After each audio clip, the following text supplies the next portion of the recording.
Hello दोस्तों, आपका बहुत बहुत स्वागत है हमारे यूट्यूब चैनल पर। और आज की इस वीडियो में मैं आपको बताने वाला हूं एक और इम्पोर्टेंट क्वेश्चन जो कि लॉ ऑफ कॉन्ट्रैक्ट का है। तो चलिए दोस्तों, वीडियो को शुरू करते हैं। क्वेश्चन क्या है? प्रस्ताव से आप क्या समझते हैं, या फिर हम कह सकते हैं कि प्रस्थापना से आप क्या समझते हैं। विधिमान प्रस्ताव के आवश्यक तत्व को बताइए, प्रस्ताव के प्रकार भी बताइए। तो हम लोग प्रस्ताव को इंग्लिश में बोलते हैं प्रपोजल, ठीक है। तो प्रस्ताव क्या है? भारतीय संविदा अधिनियम 1872 की धारा 2 के का में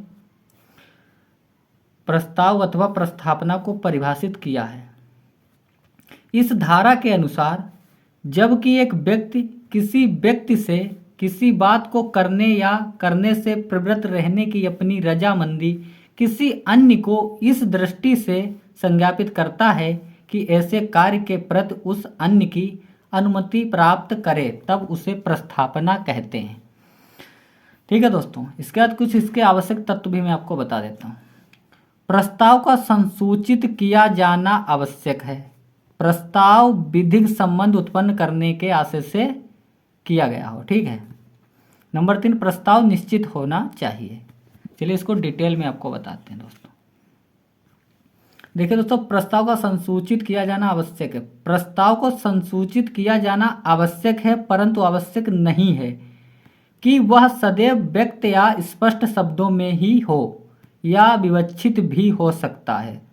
संसूचित करने का तात्पर्य स्पष्ट करने अथवा घोषित करने से होता है दोस्तों। इसमें दोस्तों एक केस भी है, लालमन बनाम गौरीदत्त 1913 का केस है। प्रतिवादी का भतीजा घर से भाग गया। उसने अपने मुनीम लालमन को उसे खोजने के लिए भेजा।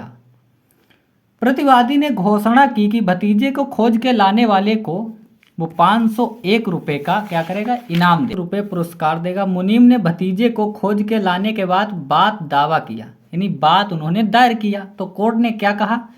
प्रस्ताव की जानकारी नहीं थी, बिना जानकारी के किसी प्रस्थापना को स्वीकार नहीं किया जा सकता। यानी कोर्ट ने साफ कह दिया कि जब भतीजा मिल गया तब उनको इसकी जानकारी प्राप्त हुई कि इस पर कुछ इनाम भी रखा था, तो वो मान्य नहीं है, ठीक है। दूसरा दोस्तों, प्रस्ताव विधिक संबंध उत्पन्न करने के आशय से किया जाना चाहिए।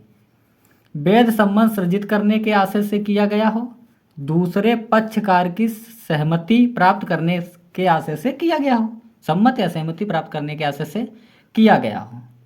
इसमें भी दोस्तों एक केस है,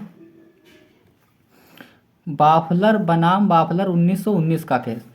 इस बाद में प्रतिवादी सिलोन, जो कि श्रीलंका में नौकरी करता था, वह अपनी पत्नी तथा बच्चों के साथ इंग्लैंड गया। जब वह वापस आने लगा तो कुछ स्वास्थ्य संबंधी कारणों से पत्नी को इंग्लैंड में रुकना पड़ा। चलते समय पत्नी से उसने कहा कि 30 पाउंड जो है मैं आपको हर महीने आपके खर्चे के लिए भेजता रहूँगा। कुछ समय पैसे उसने भेजे, फिर कुछ कारणों से वो पैसे भेज नहीं पाया। बाद में उन दोनों के बीच क्या हुआ? तलाक हो गया। तलाक के समय जितना पैसा बनता था उसे प्राप्त करने के लिए पत्नी ने बात चलाया। तो कोर्ट ने क्या कहा? कोर्ट ने कहा वह पति और पत्नी का समझौता है, ऐसे समझौते से संविदा नहीं बनती, चाहे उनके लिए कोई प्रतिफल ही क्यों न हो। ये संविदाएं नहीं हैं, क्योंकि पक्षकारों का ऐसा आशय नहीं था। ठीक है दोस्तों। तीसरा दोस्तों की इम्पोर्टेंट है कि प्रस्ताव निश्चित होना चाहिए। वैध प्रस्ताव का निश्चित तथा स्पष्ट होना आवश्यक है। प्रस्ताव अस्पष्ट नहीं होना चाहिए। धारा 29 अस्पष्ट करार को शून्य घोषित कर देती है।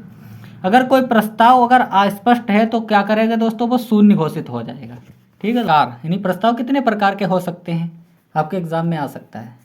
प्रस्ताव दोस्तों 2 प्रकार के होते हैं, सामान्य प्रस्ताव, विशिष्ट प्रस्ताव, ठीक है। सामान्य प्रस्थापना या प्रस्ताव हम किसे कहते हैं? आधुनिक स्थिति यह है कि प्रस्थापना के लिए आवश्यक नहीं है कि वह किसी विशिष्ट व्यक्ति से ही की जाए। प्रस्थापना पूरे विश्व या जनता के प्रति की जा सकती है, परंतु संविदा जनता से नहीं होती है। कहने का क्या मतलब दोस्तों? प्रस्थापना पूरे विश्व या जनता किसी से भी की जा सकती है, लेकिन संविदा जनता से नहीं होती है। फिर दोस्तों, भारतीय संविदा अधिनियम की धारा 8 में इस सिद्धांत को स्वीकार किया गया है।